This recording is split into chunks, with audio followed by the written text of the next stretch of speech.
NBC News has learned that the first international passenger plane to leave Kabul since U.S. troops pulled out of Afghanistan will depart later today. According to two sources familiar with the matter, a flight carrying 200 people is expected to take off for Doha from Hamid Karzai International Airport.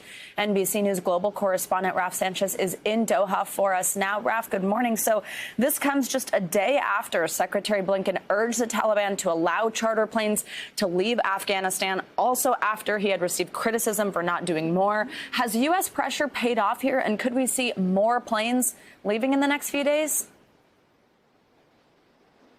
Yeah, Savannah, the White House is certainly hoping that this is a vindication of their belief that it was possible to get U.S. citizens out of Afghanistan even after U.S. troops withdraw. As you said, that is a belief that they have taken a lot of heat from both Democrats and Republicans over. It's a belief that's been criticized abroad, but two sources familiar say we expect that later today a Qatari flight carrying 200 people, both Americans and foreign nationals, is going to take off from Hamid Karzai International and land here in Doha. Now, assuming that all goes smoothly, that would appear to show that the Taliban cooperation has been secured, that it is possible to get Americans through a Taliban-controlled airport, an airport that is threatened by ISIS-K, where we saw that suicide bombing a few weeks ago. But this is a big if. This is Afghanistan. The situation is very complicated. For weeks now, there has been quiet diplomacy running mainly through the Qataris to try to get Hamid Karzai International Airport up and running again. There have been a lot of issues, as you can imagine. Some of them are technical. How do you get the Taliban to safely operate a very complicated air traffic control system?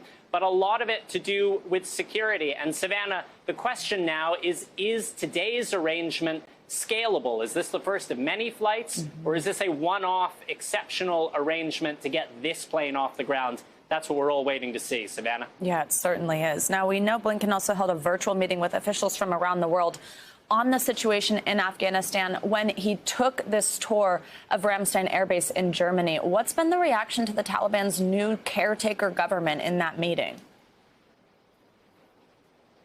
Yeah, so the approach of the Western allies, led by the United States, has been effectively wait and see. Nobody is rushing to recognize this new Taliban government, but nobody is ruling that out either. Everybody understands there has to be some level of cooperation with the Taliban going forward.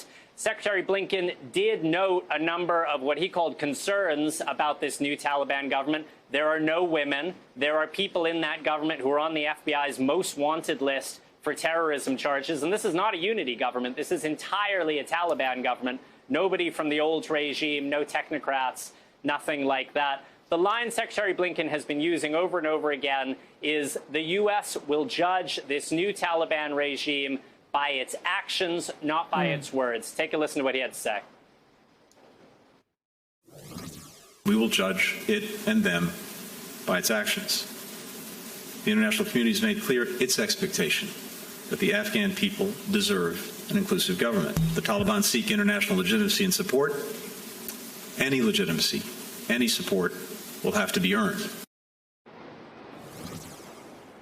Savannah, what I thought was really interesting, Secretary Blinken used that line in an interview with an Afghan journalist, and the Afghan journalist pushed back, saying, we've already seen a lot of the Taliban government's actions. They're beating women protesters, they're arresting journalists in the street, and they are segregating classrooms between men and women. Savannah? All right, Raf Sanchez, thank you so much. Thanks for watching our YouTube channel. Follow today's top stories and breaking news by downloading the NBC News app.